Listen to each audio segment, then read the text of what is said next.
दोस्तों आज के वीडियो में मैं असिस्टेंट डीजल लोको शेड पर बात करूंगा, जो कि आप देख सकते हैं रेलवे ग्रुप डी की एक पोस्ट है। तो अगर आप भी रेलवे ग्रुप डी के एग्ज़ाम की तैयारी कर रहे हैं तो इस वीडियो के माध्यम से आप समझ जाएंगे कि असिस्टेंट लोको शेड डीजल वाला क्या काम करने वाला है और उसकी सैलरी क्या होगी, उसके प्रमोशंस क्या होंगे और ड्यूटी का जो नेचर है यानी जॉब प्रोफाइल क्या है और इसमें क्या क्या परेशानियां आती हैं, ये डिटेल में आप इस वीडियो के माध्यम से जान सकते हैं। तो इस वीडियो को शुरू करने से पहले बता दूं कि अगर आप रेलवे ग्रुप डी के एग्ज़ाम की तैयारी कर रहे हैं तो ये 4 किताबें आपको रेलवे ग्रुप डी का एक पोस्ट दिला सकती है, क्योंकि ये 4 किताबें आपका पूरा का पूरा सिलेबस करती है पूरा। और आप इनको लेकर के अगर अच्छे से तैयारी करते हैं तो आपका राह आसान हो जाएगा। तो चलिए वीडियो में बात करते हैं सबसे पहले कि आपकी पोस्टिंग कैसे होने वाली है। तो रेलवे ग्रुप डी का जब हम एग्ज़ाम प्रोसेस की बात कर ले तो इसमें एक ही सीबीटी रहने वाला है जिसमें 100 क्वेश्चंस रहेंगे। आप इस सीबीटी को पास कर जाएंगे तो 3 गुना बच्चे फिजिकल एफिशिएंसी टेस्ट यानी आपका रनिंग और जो है वज़न लेकर के दौड़ना है वो पास कर जाएंगे तो आपको एक डॉक्यूमेंट वेरिफिकेशन हो जाएगा। और डॉक्यूमेंट वेरिफिकेशन के बाद में आपका जो है एक मेडिकल होगा। जिस मेडिकल को आपने चुना है, जिस पोस्ट को यानी असिस्टेंट लोको शेड को जो चुना है, तो जो उसका मेडिकल क्राइटेरिया है उसको फुलफिल करेंगे तो आपको असिस्टेंट लोको शेड डीजल मिल जाएगा। ठीक है, तो ये ऐसे आपकी ज्वाइनिंग हो जाती है। अब बात कर लेते हैं कि इसकी पोस्टिंग कहाँ होती है। तो मोस्टली ये जो असिस्टेंट लोको शेड डीजल है ये इनकी पोस्टिंग बड़े वर्कशॉप में होती है जहाँ लोको शेड होते हैं। चलिए बात करते हैं लोको शेड होता क्या है। तो आपने देखा होगा कि हमारी जो मोटरसाइकिलें हैं, जो हमारी गाड़ियाँ हैं, इनका जो रिपेयर है, इनका जो ओवर सर्विस है या ओवर हॉलिंग है या सर्विसिंग है, इनको गैराज में डाल दिया जाता है ताकि वहाँ पे इनकी सर्विसिंग किया जा सके। इसी तरीके से हमारे जो लोकोमोटिव है, जिसको आम भाषा में जो बाहर के लोग इंजन बोलते हैं, रेलवे का इंजन, उसका मेंटेनेंस करना, उसका सर्विसिंग करने के लिए एक जगह होता है, गैराज होता है, जिसको कि हम लोकोमोटिव शेड में बोलते हैं। देखो कितनी खूबसूरत आवाज़ मैं आपको सुना रहा हूँ, इस पर एक लाइक ज़रूर करना। ये WAP7 की खूबसूरत आवाज़ है। जब भी आपका रेलवे क्वार्टर या फिर स्टेशन के पास में घर रहेगा तो ऐसी ट्रेन देखने को मिलेगी और ऐसी आवाज़ें आपको सुनने को मिलेगी। और हर कोई चाहता है कि मैं भी ज्वाइन करूँ रेलवे ताकि ऐसी आवाज़ सुनने को मिले। तो चलो आप बात करते हैं कि ये लोको शेड होते क्या है। तो मैंने बता दिया कि ये एक तरह का गैराज है जहाँ पे इस ट्रेन का जो इंजन है उसका मेंटेनेंस और उसकी जो ओवरहालिंग होती है।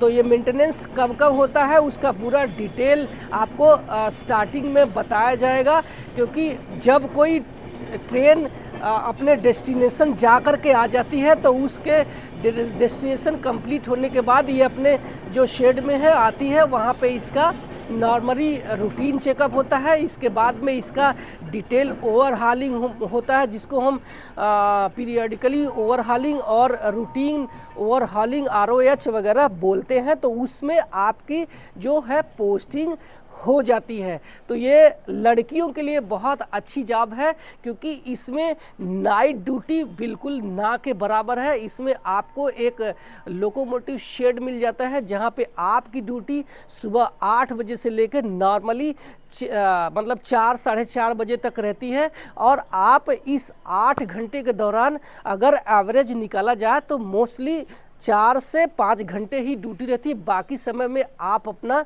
बैठे रहते हैं। आप चाहे तो अपने हायर एजुकेशन की तैयारी भी कर सकते हैं। जब आपकी लोकोमोटिव शेड में पोस्टिंग हो जाएगी तो ऐसा नहीं कि आपको पूरे के पूरे इंजन का मेंटेनेंस करना है या फिर मेंटेनेंस करने वाले जो टेक्नीशियंस हैं उनका हेल्प करना है, ऐसा नहीं है। आपको इंजन का एक पार्ट यानी अगर आपको ट्रैक्शन मोटर दे दिया है तो आपको ट्रैक्शन मोटर डिपार्टमेंट में ही रहेगा, या फिर अगर आपने जो है अल्टरनेटर वाले फील्ड में जाना चाहते हैं तो आपको अल्टरनेटर वाले जो है या फिर जनरेटर वाला या फिर क्रैंक शाफ्ट वाला एक ही आपको पार्ट के मेंटेनेंस करने के लिए दिए जाते हैं। तो ये आपकी जो है मेंटेनेंस करना और उसका रखरखाव करना, ये आपकी जो ड्यूटी हो जाती है। ध्यान रखना कि इस वीडियो में मैं जो बता रहा हूँ, अगर आपको असिस्टेंट लोकोशेड डीजल बता रहा हूँ तो इलेक्ट्रिकल लोकोशेड इलेक्ट्रिक वाला भी आप समझ सकते हैं, क्योंकि अगर डीजल लोकोशेड में सिर्फ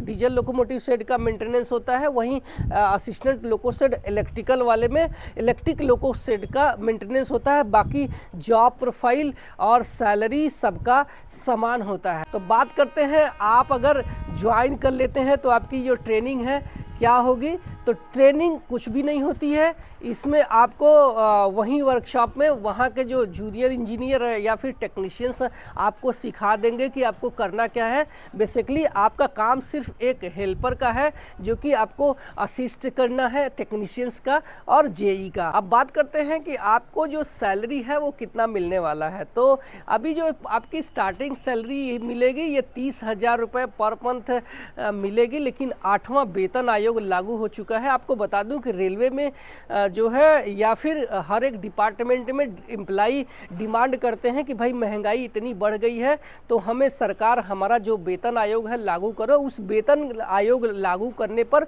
सैलरी में बहुत ज़्यादा इजाफा भी होने लगता है। तो 8वें वेतन आयोग का जो है इंफॉर्मेशन यानी घोषणा हो चुका है। अभी 7वां वेतन आयोग लागू है, तो आपकी जो सैलरी है 30,000 रुपये प्रति माह है। लेकिन अगर आप 8वां वेतन आयोग लागू हो गया तो यही सैलरी आपकी बढ़ के 50,000 हो सकती है, जो कि 1 जनवरी 2026 से लागू होने वाला है। अब बात करते हैं प्रमोशंस के बारे में, जो कि बहुत इंपॉर्टेंट है। तो रेलवे ये चांस देती है कि अगर आपके अंदर टैलेंट है तो आप रेलवे ग्रुप डी तक ही सीमित क्यों रहें। आपको एक चांस देती है कि अगर आपके अंदर काबिलियत है, आपके अंदर क्षमता है, आप एग्ज़ाम को क्वालिफाई कर सकते हैं, तो आप जो है हायर पोस्ट यानी एएलपी टेक्नीशियंस, जेई या फिर station master, train manager, TTE, सारे पोस्ट ग्रुप सी वाले पर आप जा सकते हैं। बट आपके पास इनकी क्वालिफिकेशन होना चाहिए। तो आप इनके जो एग्ज़ाम को पास करने के लिए या फिर इस एग्ज़ाम में शामिल होने के लिए आपको रेलवे ग्रुप डी के जो है एक रेलवे का डिपार्टमेंट एग्ज़ाम होता है, जिसको हम जनरल डिपार्टमेंट कॉम्पिटिटिव एग्जामिनेशंस बोलते हैं। तो उसमें आप रेलवे ग्रुप डी के 14 पोस्ट में से किसी भी पोस्ट पर आप ज्वाइन है तो आप किसी भी पोस्ट पर आप जा सकते हैं, क्योंकि ये जनरल डिपार्टमेंट कॉम्पिटिटिव एग्जामिनेशंस है। तो अगर आप असिस्टेंट लोकोशेड डीजल है या फिर असिस्टेंट लोकोशेड इलेक्ट्रिकल है तो आप इन पोस्ट पर जा सकते हैं। लेकिन अगर मान लीजिए कि जीडीसी की वैकेंसी बहुत कम आती है, मान लीजिए आपके डिवीज़न में या आपके जोन में ये वैकेंसी नहीं आई है, जोनल ये वैकेंसी जोनल वाइज आती है, तो अगर मान लीजिए कि आपका जो वैकेंसी है जोनल वाइज नहीं आई है जीडीसी की, तो आप एलडीसी के तहत जिसको हम लिमिटेड डिपार्टमेंट कॉम्पिटिटिव एग्जामिनेशंस बोलते हैं, ये हर एक 3 साल कंप्लीट होने के बाद आती है वैकेंसी। मतलब आपकी जो नौकरी है ग्रुप डी में 3 साल कंप्लीट करेंगे, उसके बाद आप एलिजिबल हो जाते हैं लिमिटेड डिपार्टमेंट कॉम्पिटिटिव एग्जामिनेशंस। इसके ज़रिए आप अपने ही डिपार्टमेंट यानी आप मैकेनिकल डिपार्टमेंट या फिर इलेक्ट्रिकल डिपार्टमेंट के ही पोस्ट पर आप जा सकते हैं। अब जा कहाँ सकते हैं, तो आप जूनियर इंजीनियर बन सकते हैं। आपके पास क्वालिफिकेशंस डिप्लोमा नहीं है, सिर्फ अगर आपने 12th किया है फिजिक्स मैथ के साथ में तो भी आप जूनियर इंजीनियर बन सकते हैं। इसके अलावा आप रेलवे में एएलपी बनकर ट्रेन चला सकते हैं, बट वहाँ पे आपको आईटीआई या फिर डिप्लोमा डिग्री होना चाहिए। लेकिन अगर आप जूनियर इंजीनियर बनना चाहते हैं तो वहाँ पे आपको पॉलीटेक्निक या फिर डिप्लोमा की ज़रूरत नहीं है, आप आसानी से जेई बन सकते हैं एलडीसी एग्ज़ाम के जरिए। तो आपको ये वीडियो कैसा लगा कमेंट सेक्शन में ज़रूर बताना, और आप मेरे चैनल पे पहली बार आए हैं तो सब्सक्राइब ज़रूर करना, क्योंकि मैं यहाँ सिर्फ आपके फ़ायदे की बात करता हूँ। Thank you so much.